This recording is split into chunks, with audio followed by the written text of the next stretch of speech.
आज भी मतलब अभी ये देखने में आ रहा है कि लोगों के प्रश्न है कि कांग्रेस पार्टी के अभी तक बहुत सारे लोग इसमें जो नेता है वो अभी जुड़े नहीं है पार्टी के साथ। नहीं, ऐसा बिल्कुल नहीं है। हमारे सब जो नेता, हमारे कार्यकर्ता हमारे साथ में है, हमारे लिए काम कर रहे हैं, कांग्रेस के लिए, महाविकास आघाड़ी के लिए काम कर रहे हैं। हमारे जो मित्र पक्ष है वो भी हमारे साथ में है, वो भी काम कर रहे हैं। हमारा माहौल आज आपने देखा होगा, इतने हज़ारों लोग इतना 43 डिग्री टेम्परेचर में आए थे। इसका मतलब क्या होता है? और इतना उत्साह उनमें था, 3 घंटे रैली चली, उसमें उन्होंने साथ में चले।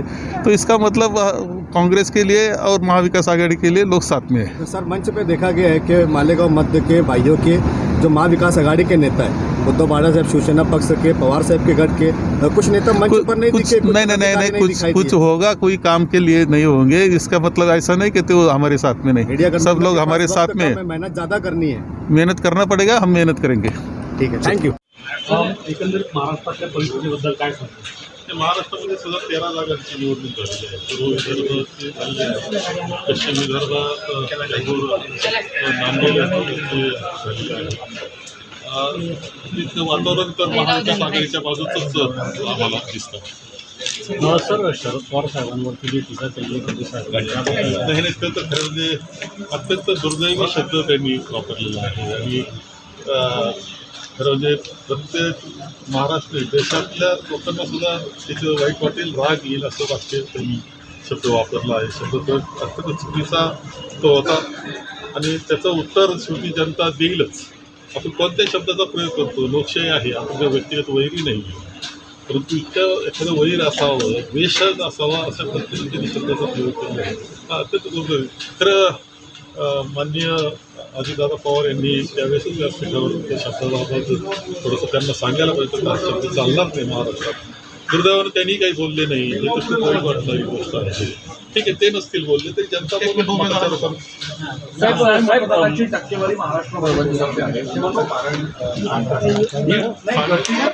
आणि ही जी काही उमेदवारी आहे ही मी आपल्या सर्वांच्या भरोशावर आणि आपल्या सर्वांच्या विश्वासावर या ठिकाणी घेतलेली आहे. आज उमेदवारी अर्ज या ठिकाणी दाखल करायचा आहे, यासाठी उपस्थित असलेले सन्माननीय काँग्रेस पक्षाचे ज्येष्ठ नेते आदरणीय बाळासाहेब थोरात साहेब, सन्माननीय आमदार कुणालबाबा पाटील आणि महाविकास आघाडीचे धुळे शहर, धुळे ग्रामीण, शिंदखेडा, मालेगाव शहर, मालेगाव ग्रामीण आणि बागला येथील सर्व नेते मंडळी, सर्व पदाधिकारी, सर्व कार्यकर्ते, व्यासपीठावरील सर्व सन्माननीय मान्यवर आणि उपस्थित नाशिकमधून आलेले सर्व माझे बंधू भगिनी आणि सर्व माझे मतदार बांधवांनो, ही जी निवडणूक आहे ही अतिशय देशाच्या दृष्टिकोनातून महत्त्वाची अशी निवडणूक आहे. पुढील सर्व ज्या काही निवडणुका आहे, जे काही राजकारण आहे, त्याला कलाटणी देणारी ही निवडणूक आहे. मी आपल्याला सर्वांना विनंती करते की देशामध्ये जी काही अराजकता, जे काही दडपशाहीचं वातावरण आहे आणि आजचे दिन दाखवण्याचं गाजर 10 वर्षापूर्वी या भाजप सरकारने दिलेला आहे, कुठलीही पूर्तता केलेली नाही आणि त्यांना खऱ्या अर्थाने त्यांची जागा दाखवून देण्याची ही निवडणूक आहे. या निवडणुकीमध्ये परिवर्तन हे होणं अतिशय गरजेचं आहे, कारण ग्रामीण भागातले प्रश्न वेगळे आहेत, शहरी भागातले प्रश्न वेगळे.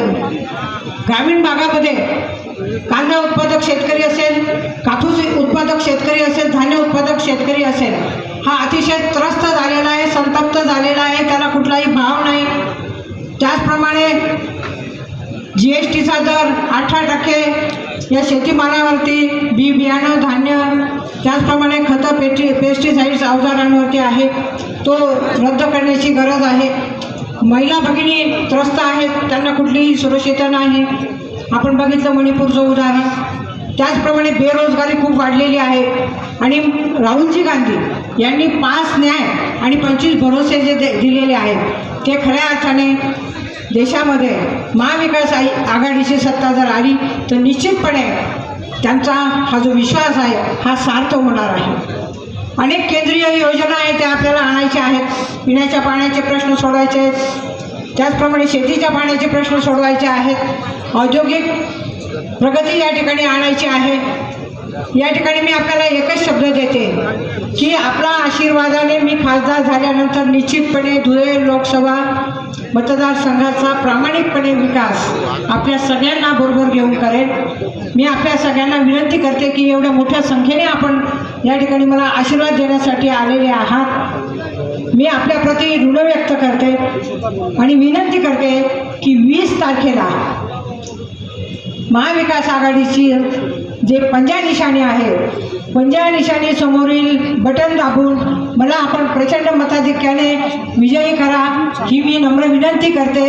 कारण माझा जन्म धुळ्यातला आहे, माझं शिक्षण प्राथमिक धुळ्यात झालेलं आहे, त्याचप्रमाणे मी धुळ्याची पालकमंत्री म्हणून काम केलेलं आहे.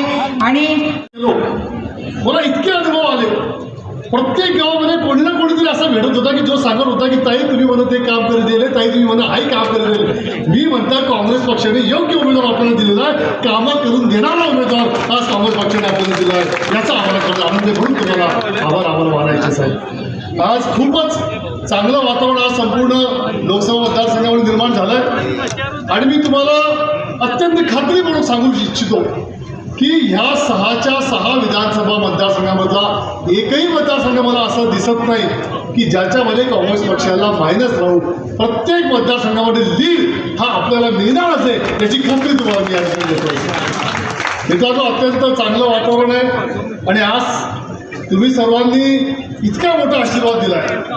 आज 41-42 डिग्री टेम्परेचरमध्ये आज इतकी मोठी प्रचंड रॅली जेव्हा निघाली त्याच दिवशी तुम्ही सर्वांनी ठरवून टाकलं की ताईंचा 20 तारखेचा विजय हा निश्चित करून दिलेला मित्रांनो मी आज